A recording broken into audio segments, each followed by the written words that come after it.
Hello, I'm David. Hi, I'm Julie. Now we're going to do a how to play playthrough and review of Forks 2nd edition. This is for 2 to 6 players. It takes about 15 minutes to play. There's no age recommendations. Now, why do you see 2 boxes here? We paid extra for a setup box. Unfortunately, though, there's no insert in here, so your cards will move around. So that was a little disappointing. Yeah. So it's very simple rule book here. The object of the game is to score the most points. You have destinations. There'll be destinations that will be laid out here that will be marketed, kind of like a stock market game. And then we will be holding back cards that we'll try to get tourists to go to that we'll be investing in. There's a tie-breaking card here, and then there's a bonus card with the Kickstarter, which I'll show you here, which you give to a player who lost a previous game. So I don't know if this will come with the retail edition or not. All right, so let's talk about setup. You have a little chart here. There's certain cards you got to take out. They're numbered 3 through 12. So number of players, we're playing 2. We remove 9 cards randomly, and we start out with 3 initial marketing cards. Now what cards you remove, though, for 2 or 3 players? You remove all the values of 10, 11, and 12. And on the back here, what does each suit come with? There's 5 suits. Like I said, they're numbered 3 through 12, but there's an extra card depending on the color. Gray, for instance, has an extra 8, blue a 7, yellow a 6, green a 5, and red a 4. So if that didn't make sense to me, because I was throwing out a lot of numbers, for a 2 or 3 player game, you remove these numbers. Remember, it's going to be played up to 6. Now you'll see I have cards numbered 3 through 9 that are left. And there's a duplicate of certain numbers as I showed you. Now we're going to remove 9 randomly.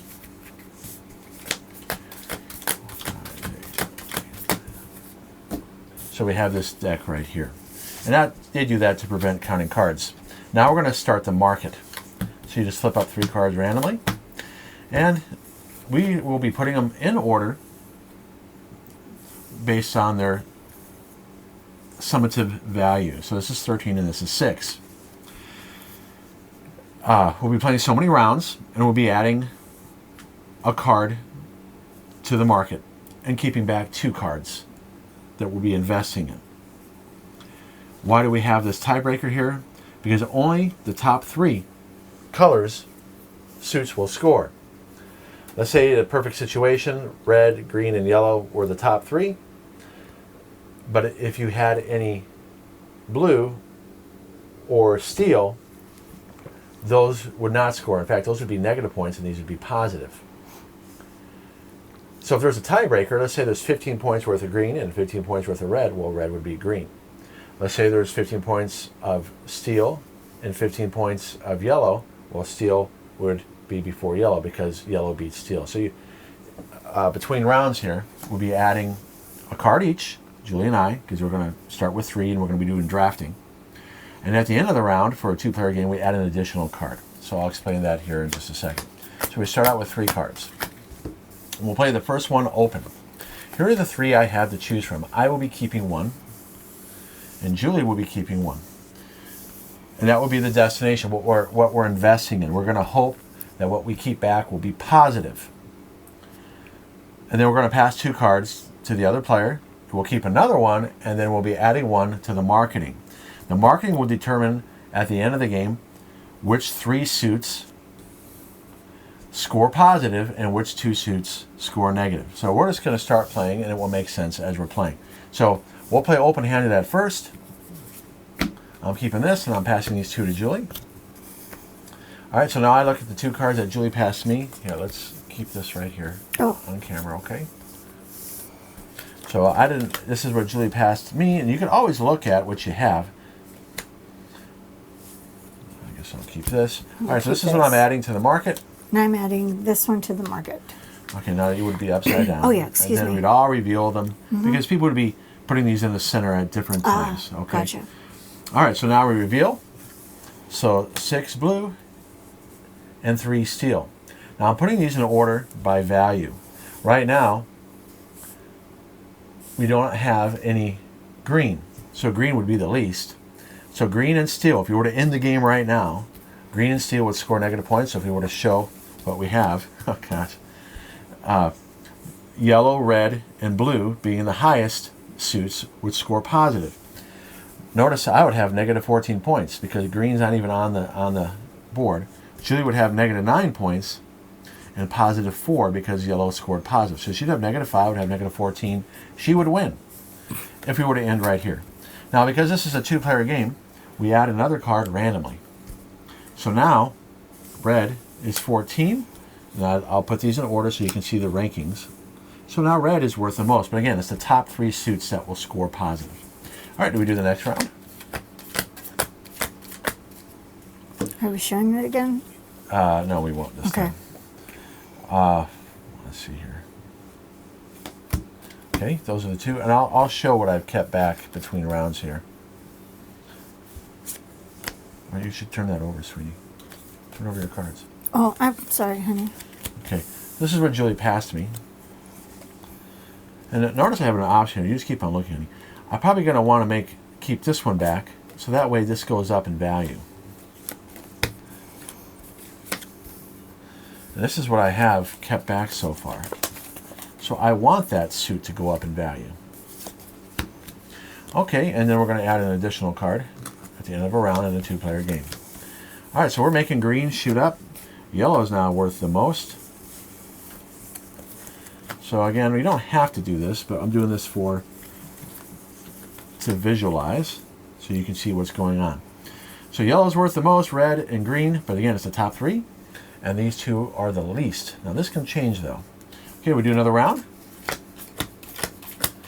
We're going to keep one, pass 2, and keep one of the 2 that is passed back. This is what I have. Why don't you show what you have real quick? All right. I'll keep this. I mean, that's going to shoot up in value, but because one of these is going to go into the middle. I already know that. So Julie passed me. I want to make sure this suit goes up in value, so I'm going to put that in there. Because see how much I have of that suit? That's why I want to make sure that goes up, continues to go up.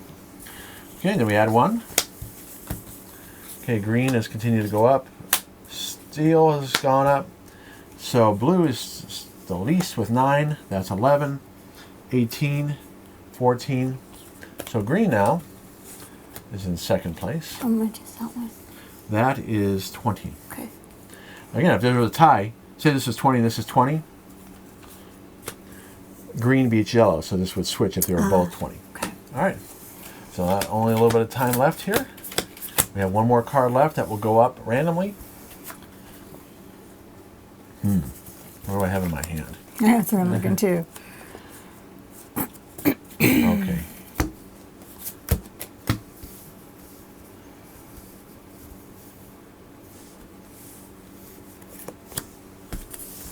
Okay, I've got Julie past me. Wow, that's going to shoot up. But it's going to be negative points for me. Well, what do I have in here? Wow. Okay. Well, I guess I'm going to put that one in the center. No, wait, I'll put this one in the center and keep this one back. All right, here we go. How does things change? A lot. 20, 18, 18. All right, so red beats this, but this is going to be 20. All right, so we had a lot of change of values here. This is the end of the game. Yellow beats steel. There was a lot of shifting here. Because yellow breaks ties. Breaks the ties of steel. Okay. Here you have 18, and this is 18. Red beats green. Wow, green went down. I just lost a lot of money. I do too. I do too. Look at that. Oh my gosh, I am. And this is 18 as well. Green beats blue. So the bottom 2 is green and blue because red beats green in a tie. Now we reveal what we have. Make sure you put it over here on camera. So we're going to separate out what's negative and what's positive. Okay, can you look at the camera, please, sweetie? Yeah. Okay, here's your negative. here's my positive. Okay. All right, so now we count up points. I think Julie's going to win. I have a lot more negative. In fact, wait, let me switch this so that we're matching here. Okay. So, Julie, David. Let's do our negative first. This is 10, 21. I'm negative 21. Julie is negative 20. 20. But it comes down to how much positive do you have here. See, I had more negative cards. Her cards were more or higher value. 25. Yeah, you got positive 25. So you end up with 5 points. Okay. I have 9 plus 12, 21, and I got 0. Let me make sure I did that right. Yeah. So Julie won. Because you can win just by having a lower... I could have lost more money than you, and you would have won anyway. Right. In other words, if I had negative 10, you had negative 5. Yeah. All right, so that's how you play. Now, there is a variant, which I will show you here in the rule book.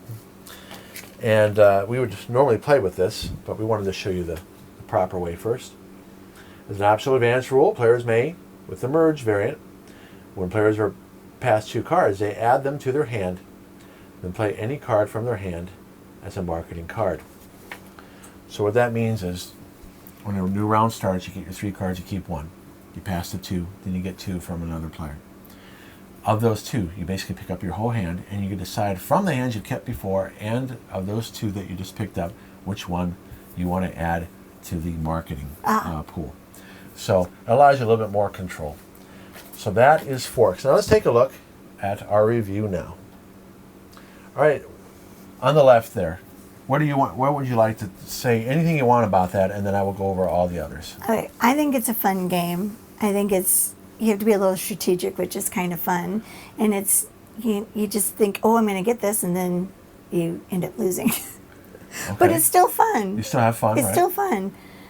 The theme, I'm not really quite sure what the theme is. I just want you to talk about anything that you see on there. Oh, okay. Playing time is great.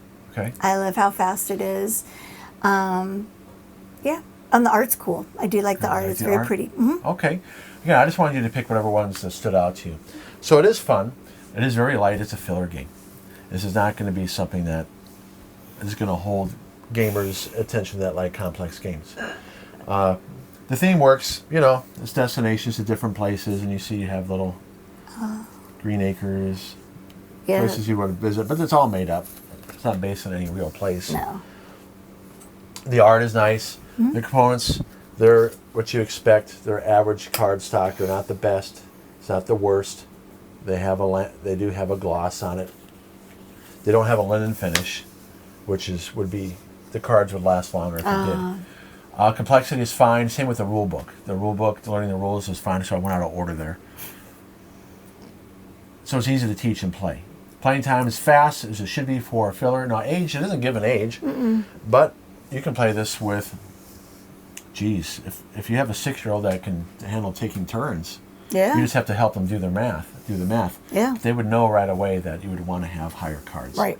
That's if the 6-year-old's been used to playing games. Otherwise, 8 years old, if they're not really much of a gamer. The design is solid, although it could be a little bit too much luck. I've actually tried playing this where I just did blind draws, where I didn't make any decisions at all. We did it twice. Where I didn't look at what I was going to keep, and I didn't look at what I was going to put in the center, and I won once.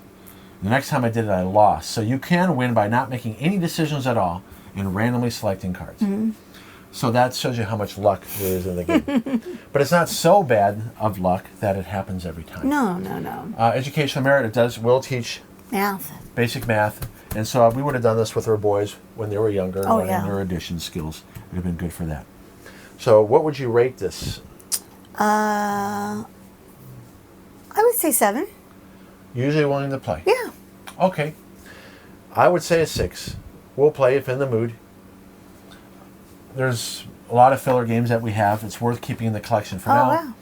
If it's a situation where you have too many filler games, or it doesn't seem like there's enough meat to this game, you probably don't want this. For us, we're okay with that when we're tired. Right? We can see taking this out. We don't want to think too hard.